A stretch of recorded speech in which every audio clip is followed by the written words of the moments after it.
Hello everyone.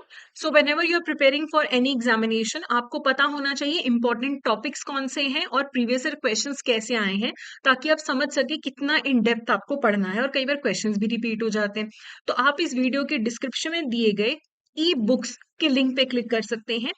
वहां पे आपको फ्री ऑफ कॉस्ट पीडीएफ मिल जाएगा, उसे आप डाउनलोड करिए ताकि आपकी तैयारी बेटर अलाइंड हो।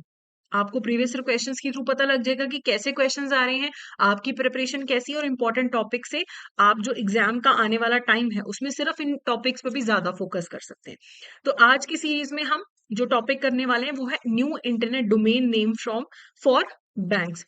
तो आरबीआई ने रिसेंटली ये रोल आउट किया है, अनाउंस किया है कि जो बैंक है, जितने भी इंडियन बैंक्स हैं उनके लिए इंटरनेट डोमेन जो एक्सक्लूसिव है वो है .bank.in। तो मान लो एसबीआई की जो वेबसाइट होगी उसमें लिखा होगा state bank of India .bank.in, ताकि आप पहचान सको कि ये एसबीआई की ओरिजिनल वेबसाइट है। जैसे भी थोड़े दिन पहले एक साइबर फ्रॉड हुआ था कि एक लेडी को बैंक से कॉल आया कि आप ना केवाईसी अपडेट कर दो, तो उसको बैंक का लिंक भेज दिया उन्होंने कि वेबसाइट है, आप वेबसाइट पे लिंक पे सब कुछ अपडेट कर दो। उसने कर दिया, तो एकदम से उसके अकाउंट से पैसे कट गए सारे, क्योंकि वो फेक वेबसाइट थी, ओरिजिनल नहीं थी, लेकिन देखने में तो बिल्कुल ओरिजिनल लग रही थी। तो इन्हीं चीजों से बचने के लिए ये चीज ऐड की गई है। तो अब अप्रैल 2025 से ये प्रोसेस सारे बैंक्स को स्टार्ट करना है, सारे इंडियन लेंडर्स को, ताकि लेजिटिमेट जो बैंकिंग साइट है वो फ्रॉडलेंट वालों से अलग नजर आए। तो अक्टूबर 31, 2025 तक ये सारा काम कंप्लीट हो जाना चाहिए कि सारे बैंक्स का नेम जो है ये चेंज हो जाना चाहिए। तब तक ऐसा हो सकता है कि पुराना नया दोनों अवेलेबल हो, लेकिन अक्टूबर 31 तक सिर्फ .bank.in वाला जो नाम है वेबसाइट का वही होना चाहिए। तो आरबीआई के जो गवर्नर है संजय मल्होत्रा, उन्होंने अपनी पहली मॉनेटरी पॉलिसी कमेटी की मीटिंग में बोला कि बहुत जरूरी है इस टाइम पे हम अपने साइबर सिक्योरिटी के जो मेजर्स हैं उनको स्ट्रेंथन करें। आजकल fishing scams, online banking frauds बहुत हो रहे हैं। फिशिंग स्कैम में क्या होता है कि आपको मेल आती है कि देखो आपकी लॉटरी लगी, हम बैंक से बात कर रहे हैं, केवाईसी अपडेट कर दो।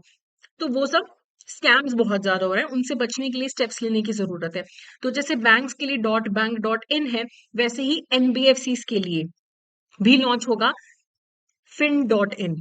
कि कोई एनबीएफसी होगा उसका नाम जैसे मुथूट फाइनेंस है, मुथूट फाइनेंस .fin.in, कि आप पहचान सको कि ओरिजिनल वेबसाइट है या फिर नहीं है। तो एनहांस कर रहे हैं कि डिजिटल फाइनेंशियल इकोसिस्टम में जो फाइनेंसेस हो रहे हैं उसे कम किया जा सके। और ये जो ऑपरेशनलाइजेशन होगा इस पूरी चीज का, इंटरनेट डोमेन नेम का, ये करेगा IDRBT, Institute for Development and Research in Banking Technology. इसको काम दिया गया है इस पूरी चीज को ऑपरेशनलाइज करने का। साइबर थ्रेट्स की बात करें तो इंडिया में ना बहुत शार्प राइज हुआ है। आप में से मुझे नहीं लगता कि कोई भी ऐसा इंसान जो ये वीडियो देख रहा है उसको कॉल ना आया हो।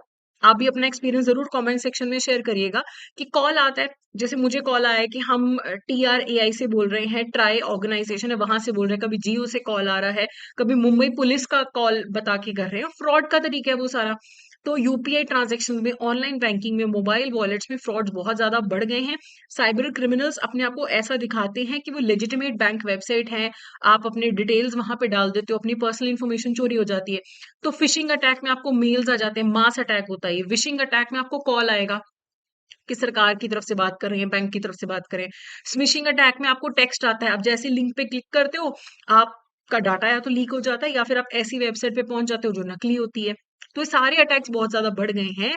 तो आरबीआई ने स्ट्रेस किया है कि बैंक्स और एनबीएफसी को कंटिन्यूअसली अपना जो फ्रॉड डिटेक्शन सिस्टम है उसे इनहेंस करना है। इंसिडेंट कोई हो जाए तो उसका जो रिस्पॉन्स मैकेनिज्म है वो काफी इंप्रूव होना चाहिए। और रेगुलरली असेसमेंट्स होने चाहिए कि सिक्योरिटी स्ट्रांग है या नहीं है, क्या हमारा सिस्टम फाइनेंशियल स्कैम्स को प्रिवेंट कर पाएगा या नहीं कर पाएगा। तो सिंस 2022-23 यूपीआई फ्रॉड्स के थ्रू 2145 करोड़ के लॉसेस हो चुकी हैं, 2.7 मिलियन इंसिडेंट्स के अंडर। और अभी जो फाइनेंशियल ईयर 2024 था उसमें 1.34 मिलियन केसेस आए थे, जिसमें 1000 से ऊपर के लॉसेस हुए थे। तो इन सब से कॉम्बैट करने के लिए गवर्नमेंट ने 6,69,000 सिम कार्ड्स ब्लॉक किए हैं, 1,32,000 IMEIs ब्लॉक किए हैं। और इंडिया का जो साइबर क्राइम कोऑर्डिनेशन सेंटर है उसने स्काइप आईडीज, व्हाट्सएप अकाउंट भी ब्लॉक किए हैं। और जो हमारा यूनियन होम मिनिस्ट्री है उन्होंने रिपोर्ट किया है कि उन्होंने कंप्लेंट्स की वजह से, जो कस्टमर कंप्लेंट कर देते हैं, 3,431 करोड़ की सेविंग कर ली है, कि बच गए लोगों के पैसे। तो कुछ होता भी है तो कंप्लेंट करना जरूरी है।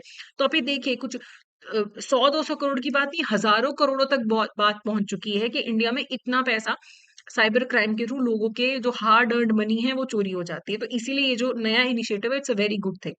Next is additional security measures. तो फर्दर प्रोटेक्ट करने के लिए कंज्यूमर को आरबीआई ने ये बोला है कि जो इंटरनेशनल डिजिटल ट्रांजेक्शन्स होती हैं, जो आप ऑफशोर मर्चेंट्स को ट्रांजेक्शन्स के थ्रू पैसा भेजते हो, वहां पे additional factor of authentication introduce किया जाएगा, एक्सटेंड किया जाएगा। एडिशनल फैक्टर ऑफ ऑथेंटिकेशन में होता क्या है कि पासवर्ड के अलावा भी कुछ और सिक्योरिटी मेजर होगा, कि जैसे आपने सारी डिटेल्स भर दी, पासवर्ड वगैरह भर दिया, फिर आपके पास ओटीपी वगैरह आता है, तो वो आपका एडिशनल फैक्टर ऑफ ऑथेंटिकेशन होता है, ताकि अनऑथराइज्ड फॉरेन पेमेंट्स ना हो, कोई कार्ड फ्रॉड ना हो। कई बार आप देखते हैं आपके अकाउंट से डॉलर्स में पैसा कट जाता है, वो फॉरेन के किसी मर्चेंट को ट्रांसफर किया अपने पैसा, ऐसा टाइप का भी फ्रॉड हो जाता है। तो आरबीआई ने अश्योर किया है कि वो कंटिन्यूअसली मॉनिटर करेंगे सारे ट्रेंड्स को और सेफगार्ड्स इंट्रोड्यूस करते रहेंगे, क्योंकि इंडिया का जो डिजिटल फाइनेंशियल इकोसिस्टम है वो बहुत तेजी से बढ़ रहा है, तो उसे प्रोटेक्ट करने के लिए सारे मेजर्स लिए जाएंगे।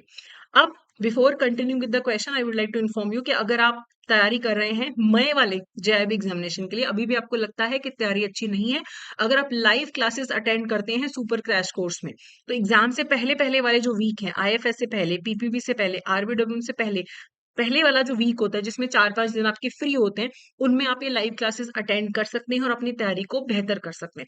तो सुपर क्रैश कोर्स में तो आपको लाइव क्लासेस मिलेंगी, और अगर आपको रिकॉर्डेड क्लासेस चाहिए तो बैंकर्स कैप्सूल कोर्स है, ये कॉम्बो में भी अवेलेबल है, इंडिविजुअल सब्जेक्ट्स के लिए भी अवेलेबल है। इसमें आपको हर सब्जेक्ट की, हर मॉड्यूल की एक एक वीडियो मिलेगी, और उस वीडियोस के थ्रू आप अपनी तैयारी कर सकते हैं। साथ में आपको टेस्ट सीरीज, पीवाईक्यूज और नोट्स भी मिलेंगे। अब हम क्वेश्चन देखते हैं।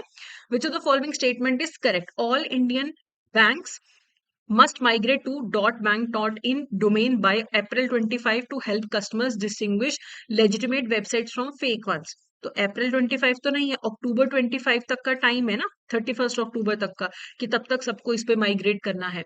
The fin dot in domain name is exclusively reserve for banking institutions. नहीं, एनबीएफसी के लिए है ना फिन डॉट इन, बैंक के लिए तो बैंक डॉट इन है।